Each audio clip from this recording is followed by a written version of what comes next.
Hey everybody, this is Off Leash with Erik Prince. I'm Mark Serrano. We are back with this special series on Too Big to Win, how the military-industrial complex and the neocons keep America losing. This is our second segment on this series. This is a lot to read, but it's very, very important for where we are today. You take this 40-year history of basically neocons running our foreign policy, the Defense Department, and the devastating effects it has had, not just on lives, and not just American lives, but lives overseas, our economy. It's just endless, Erik. So this segment, we want to now talk about 9/11, the 2000s, and where we got so far off track. So let's start with the response to 9/11. There was the response to 9/11, which to me appears to be the neocon response, which led to 2 decades of war. And then I want to hear from you as well on what should the response have been. So let's first start with, how would you characterize the neocon response? Let's first characterize Osama bin Laden, identified already by Oliver North as a threat. He actually says his name in the Iran-Contra hearings in 87 and 88. 87? He was already 88. on the map. Yes. Wow. And throughout the 90s, there was more and more evidence that he was there, that he was a problem.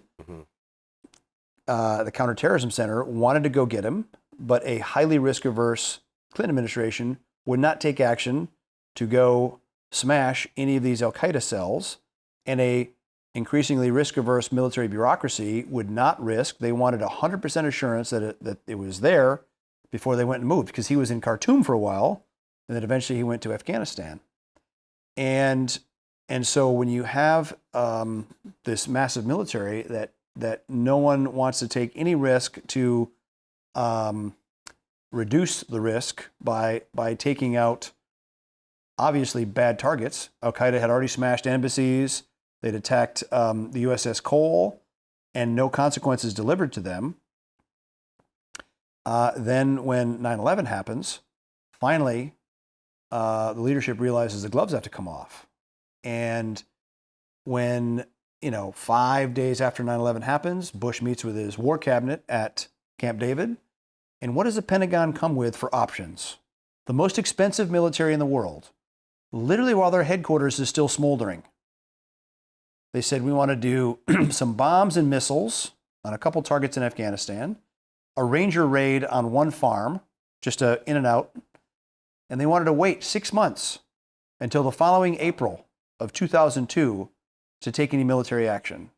Because they wanted to send an entire mechanized division, like 45,000 man unit, across Pakistan and to plod into Afghanistan in the most conventional, slowest, and I would argue clueless manner possible. And it's really a time that you had the CIA and what can be the innovation of covert action and special operations as compared to a very slovenly conventional approach.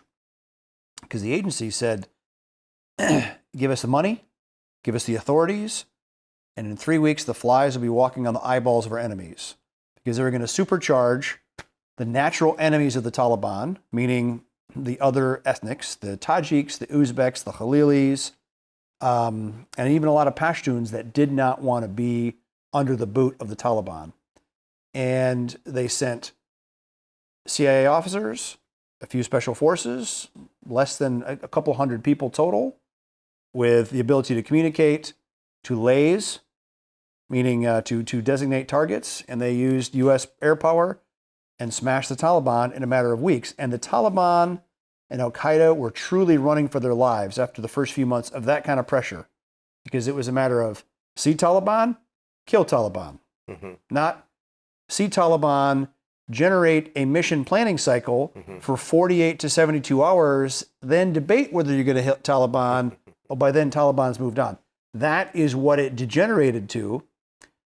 Special Forces Sergeant Major said to me in about May of 2002, as the U.S. military was building a huge post exchange, like a little the PX in Kandahar. They said it's probably time for us to leave because, again, the Pentagon. I talk about this in the article. The Pentagon is all about the budget cycle and the promotion cycle for all the flag officers. And so here's this amazing righteous fight to go pound Al-Qaeda and their Taliban hosts, and the entire Pentagon and the whole money machine had to get involved. So there was a debate between the CIA and the Pentagon. Not really a debate, because 5 days later, the Pentagon's saying, well, we need to be very methodical here, and it was a problem. One of the reasons it was such a holdup, the agency could have moved faster, but the Air Force would not allow any of their aircraft over Afghan airspace until there was a full CSAR package set up in Uzbekistan, and it required 72 flights, 72 cargo flights to land all their shit in Uzbekistan so that you'd have combat search and rescue coverage. Instead of saying to the agency, hey, you got a couple helicopters, here's cash, take care of our boys. Because we just lost 3,000 people and we're going to kill as many of these bad guys as we can in a hurry. An example. And so the very slow, ponderous Pentagon, with their plan to come in from the south, was obviously rejected by, it's probably the one smart decision Bush made while he was in office, was to do that. But the whole Pentagon bureaucracy caught up, and we were stuck in a cycle. And I talk about it, we went through 17 or 18 commanders in 21 years. We rejected every common sense notion with troop rotations, because we'd send a unit for 6 months, maybe a year, and then rotate that entire unit home, losing all of that continuity. So we didn't really fight for 20 years. We fought for 21-year periods. And so as I saw all this happening, and yes, I was a contractor there, and we provided security, we provided training, we provided aviation support. We kind of saw how the military was working and not working. The only part of the force building that actually worked was the Afghan commandos, because the Special Forces model is to attach and live with and fight with those units and have much greater continuity. And the Afghans, you know, the conventional military had a big problem in the later years of blue on green, where some Afghan would go bad and try to kill some soldiers. That really didn't happen on the commando side, because the commandos knew that the SF guys would go and bleed with them. They would go and leave their blood on the grass together, side by side. Right. And they respect, Afghan warriors respect other warriors. And so as, you know, Bannon, friend of mine, Steve Bannon, advisor to Trump, he told me in the spring of 2017, write an op-ed, because we're trying to, there's an internal policy debate what to do in Afghanistan, because Trump had rightly campaigned against endless wars. Right. And at that point, we'd already been 16, 17 years in. It was an endless war with nothing really to show for it, because the amount of terrain that was still smooth and pacified was getting smaller and smaller and smaller. And at that point already, there was 140 Taliban enclaves in the country, inside Afghanistan. So Bannon tells me to write an op-ed. I write it for the Wall Street Journal. I wrote it for an audience of one. And sure enough, it worked. Trump read it. I'm told he circled the op-ed, called in the National Security Advisor, because at that point, McMaster, a neocon, wanted to send another 70,000 troops back into Afghanistan to do the same damn thing we've been doing and failing at for the previous 16 years. And I'm told the president said, I don't like your plan. I like this one. Do this. So that led to some back and forth. I briefed Mattis in the Pentagon. I briefed Pompeo at the CIA. And I said, look, you need a stay behind capability. Let the Pentagon leave. Let them leave with their heads held high. It is time for the conventional military to go and leave a very small, soft, special operations type footprint. At that point, there was still 30 or 40,000 active duty troops. There was 30,000 contractors in the country supporting all those troops. And I wanted to provide an off-ramp so that conventional troops can go home, 2,000 or 3,000 Special Forces troops stay, and have about 6,000 contractors that would remain to support the Afghan forces in the same model that worked next door in India for the East India Company for 250 years. Because when they built local forces, they were called the presidency armies, they would use about a 5% ratio. 5% expat. So for every 20-man unit, one expat, 19 locals. And that expat would live with them for a year or two at a time, full on continuity. Live with, train with, fight with. So I said, look, there's, at that point, there was about 90 some battalions worth saving in Afghanistan. I want to put a 36-man mentor team with each of them. Everybody loves the word veterans. They love to dump on the word contractors. I would have used veteran Special Forces contractors to go and live with, train with, and fight with. Then about 60% Americans, 40% of the NATO guys. But again, coming back as individual individual soldiers, not with all the different ridiculous national limitations that the NATO troops were there with. And I wanted a little competition. German advisors, French, South African, Serbs, Poles, Americans, Brits, Canadians, Aussies, Kiwis. In the same rigorous way they compete on a rugby pitch, I wanted a commanders conference every month as to how many Taliban they killed, how many they engaged, and how well they pacified. Trust me. Because to provide the level of innovation and deviousness to fight the enemy that had been lacking for the last 18, 19 years, to really hunt the Taliban and make them afraid, to limit the bureaucratization, the lawyerization of warfare, and to let these guys truly get after the enemy under Afghan rules of engagement. Okay? Take all the Pentagon generals, all the Pentagon lawyers, send them back to Washington, let the Afghans stand up and defend their country. But by living with, training with, fighting with, if you make sure the men are paid on time, fed, and resupplied, okay, ground portion. Second, you needed air. We had 92 aircraft planned. Now, at one point, I had 56 of my own airplanes in Afghanistan doing the lift and support, cargo, even medevac mission for the U.S. military. So this is not theoretical. We'd done that before. But when the because I know at that point, the Afghan forces were so underserved by the Afghan Air Force, because in a society that's 90% illiterate, it's very hard to build an Air Force. Because every mechanic that got qualified in the Afghan Air Force would go work for an airline because they'd pay more. But it was so bad that the Afghan Air Force, if they got a call, would take probably 10 to 12 hours to respond. Well, that's not really close air support anymore. And so, and I know this because I would do interviews and I talked to a lot of Afghans. The Taliban was using basic siege tactics to surround a base and squeeze it. And the Afghan base commander would resort to calling everybody, including appearing on the local Tullow news channel in Kabul, calling in saying, please help us. Please help us, we're under siege. They're going to kill us. And nobody did a damn thing. Not the U.S. generals that were there that controlled helicopters, not the Afghans that were not able to organize that. I find that disgusting. So ground, attach the mentors, air, being able to put warheads on foreheads in a timely manner. And again, our mix, Afghan pilot, professional pilot. Professional pilot keeps the aircraft safe. Afghan pilot makes the weapons release decision, not a contractor to release the weapon. And third, the combat logistics. The amount of corruption, right? Because the U.S. tried to make a Jeffersonian democracy in Afghanistan, fire hosing cash onto places where no... Building infrastructure. Infrastructure, better than we have here. Everything.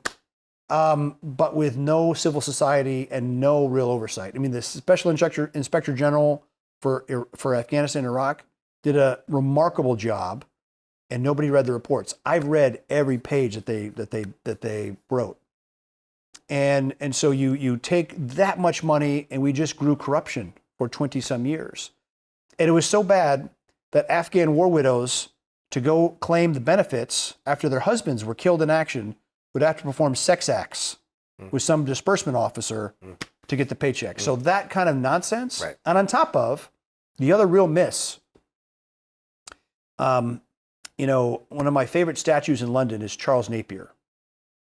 He was a British general helped defeat Napoleon at the Battle of Waterloo. And he goes and I think he's taking over Calcutta. And the locals are building a funeral pyre, and he reports. And he said,